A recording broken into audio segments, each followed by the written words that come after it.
ओम शांति। पुरुषोत्तम संगम युग भाग 5 में हम जानेंगे दीपावली त्योहार का रहस्य। दीपावली की शुरुआत धनत्रयोदशी से होती है। इसे छोटी दीपावली भी कहते हैं, जो कि काली चौदस को आती है, और इसे यम दीपदान भी कहते हैं। जब परमपिता परमात्मा शिव धरा पर आते हैं और प्रजापिता ब्रह्मा द्वारा सभी को सत्य नया आत्मा ज्ञान देते हैं और आत्मा का दीपक जगाते, तब शुरुआत होती है छोटी दीपावली की। क्योंकि पुरुषोत्तम संगम युग 5 युगों सतयुग, त्रेता युग, द्वापर युग, कलयुग और संगम युग में सबसे छोटा 100 वर्ष का युग होता है।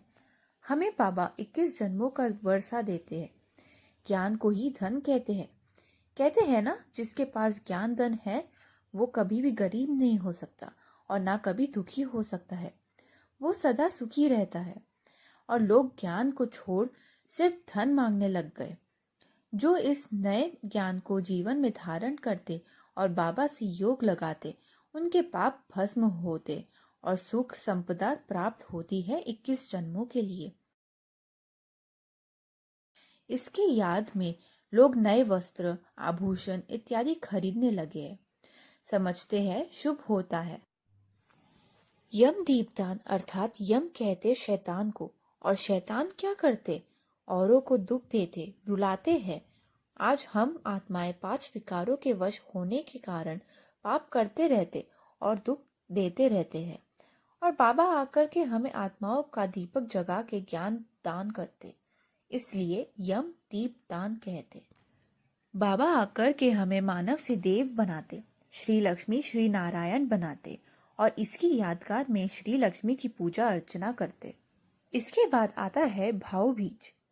शास्त्रों में कहावत है, यमराज की बहन हमेशा अपने भाई को भोजन के निमंत्रण देते रहती, पर भाई अक्सर यह कहकर टाल देते कि मेरे पास एक दिन की भी छुट्टी नहीं है। पर ये एक यमराज की बात नहीं है। इस समय हम सभी आत्माएं यमराज जैसे हैं।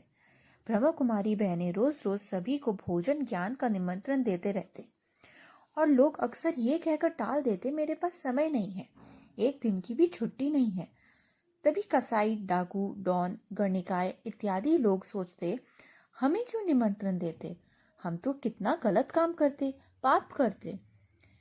क्योंकि हम अपने परम पिता परमात्मा को भूलने के कारण गलत काम पाप करने लगे। क्योंकि हम सभी परम पिता परमात्मा शिव बाबा के बच्चे हैं और सबका अधिकार है बाबा के ज्ञान और वर्षे पे।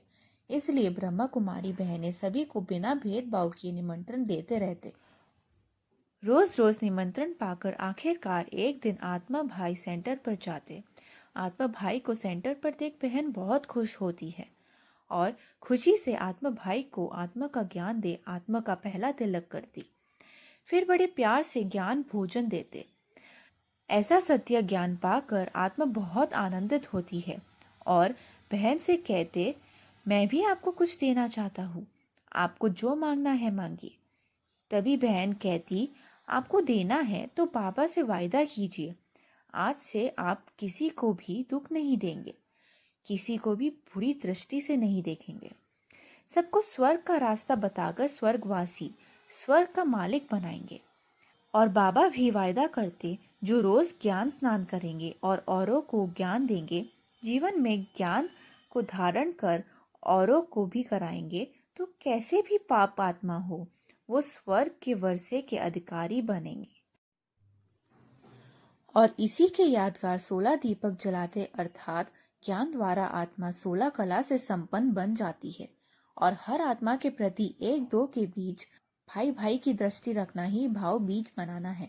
भाव बीज के बाद आता है तुलसी विवाह, जो इस समय पर पिता परमात्मा शिव को अपना सच्चा साथी बनाते, उनका नया जीवन आरंभ होता और उनके जीवन के सारे पाप मिट जाते और भविष्य 21 जन्मों के लिए माला माल बन जाते और उनकी सारी इच्छाएं पूर्ण हो जाती। इस पवित्र आत्मा से परमात्मा के रिश्ते की यादगार को भक्ति मार्ग में पवित्र रिश्ता तुलसी विवाह के रूप में मनाते हैं। अब आती है देव दिवाली, अर्थात देवों की दिवाली, और फिर नए वर्ष का शुभ आरंभ। इस पुरुषोत्तम संगम युग के ब्राह्मण फिर ट्रांसफर हो सतयुग में जाते और यही प्रजापिता ब्रह्मा और मम्मा सतयुग के पहले पहले श्री कृष्ण और राधे के रूप में जन्म लेते। सबसे पहले श्री कृष्ण का जन्म होता है, इसलिए भक्ति मार्ग में श्री कृष्ण का जन्म दिवस के रूप में मनाते आते हैं। उनको झूला झुलाते, उनके संग रास मनाते, उनके जैसा बच्चा प्रेमी सखा भाई चाहते, ना कि धन संपदा मांगते। और यही श्री राधे श्री कृष्ण का प्रेम होता है। और फिर इनके स्वयंवर के बाद इनका नाम बदलकर श्री लक्ष्मी श्री नारायण रखा जाता है। इनकी ताजपोशी के बाद ये सिंहासन पर विराजमान होते और विश्व के पहले महाराजा महारानी बनते। और तभी से नए वर्ष अर्थात देवी देवताओं का संवत आरंभ होता है। इसलिए देव दिवाली के बाद नया साल आरंभ होता है। भक्ति मार्ग में श्री लक्ष्मी से धन संपदा मांगते रहते, क्योंकि वो विश्व की महारानी है ना, इसलिए। और ताजपोशी का उत्सव भक्ति मार्ग में देव देवी देवताओं की दिवाली के रूप में मनाते, क्योंकि वहां सभी आत्माओं की जगती ज्योत है। और इसलिए नए घर में प्रवेश करने के बाद और शादी के नए जोड़े घर में आते तो सत्यनारायण की कथा रखवाते, क्योंकि सत्युग के पहले पहले महाराजा श्री नारायण है। दोनों सदा साथ है, इसलिए चार भुजा दिखाते श्री लक्ष्मी श्री नारायण की। पर घर में सुख शांति सिर्फ कथा सुनने से नहीं, जीवन में धारण कर, स्वयं में परिवर्तन कर, पवित्रता को जीवन में धारण करने से आएगी। अब फिर से वही समय है ये मानव से देव बनने का। ओम शांति।